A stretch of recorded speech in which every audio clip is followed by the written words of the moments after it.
Hello again.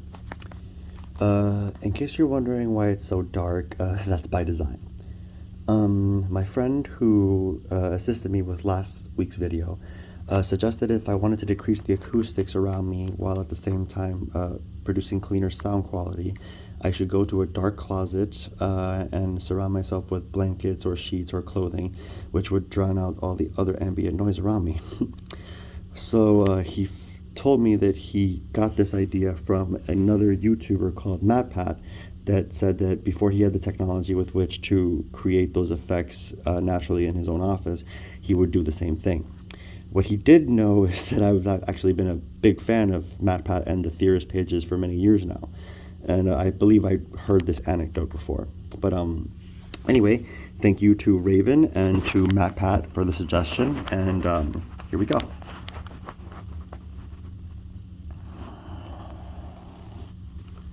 Leviathan. The biting, remorseless cold whipped with the wind in an ever-present whisper. The Demeter, a modest 150-foot ship, slowly carries onward into the boreal wastes of the Arctic Circle. The frost has collected and compacted onto the deck, thick enough to create an audible crunch underfoot. The ending of the season can be even less hospitable than usual. The nights grow harsher, the days get shorter. Ice in the water becomes large enough to rock the boat down into the captain's quarters. The danger, meager profits for single vessels, and risk inherent in venturing this far this late have made for a whaling industry where few independent enterprises try to enter. Even fewer thrive. The boom of the 1770s brought with it a harsh decline in the population, and diminishing nesting grounds speak doom for those who cannot muster and fleet and scale their expeditions. Demeter and the crew under the command of the young Captain Kenway dared in these circumstances to forge their living in spite of these truths. The ship suddenly rocked tumultuously from side to side, causing many working along the deck to brace onto the ship for stability. "Report!" Kenway, the young but savvy half-Native American captain, demanded from the helm.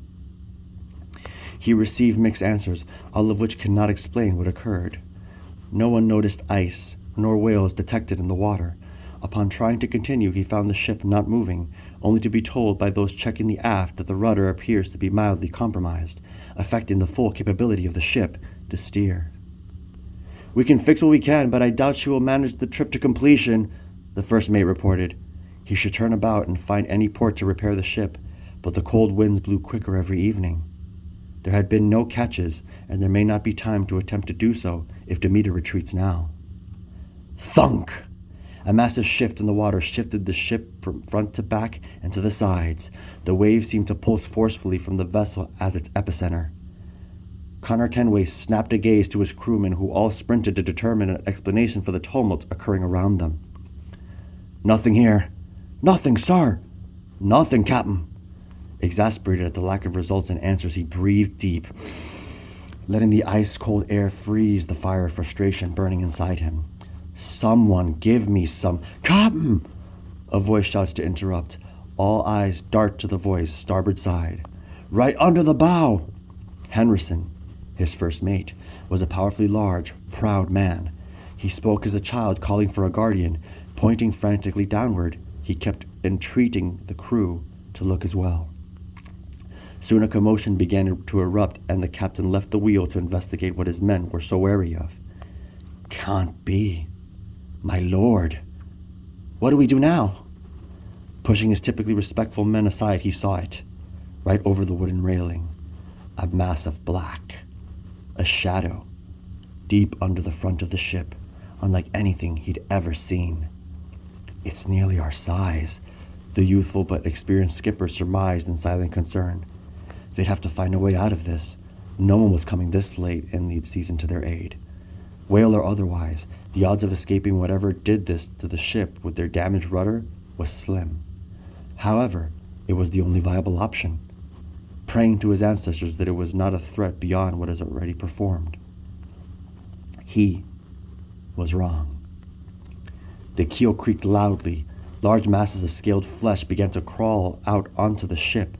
The embrace of the unknown creature was making its way from the frozen depths up to the men and the deck itself. Panic ensued as the shouts for spears and weapons resounded through the upper and lower portions of the vessel.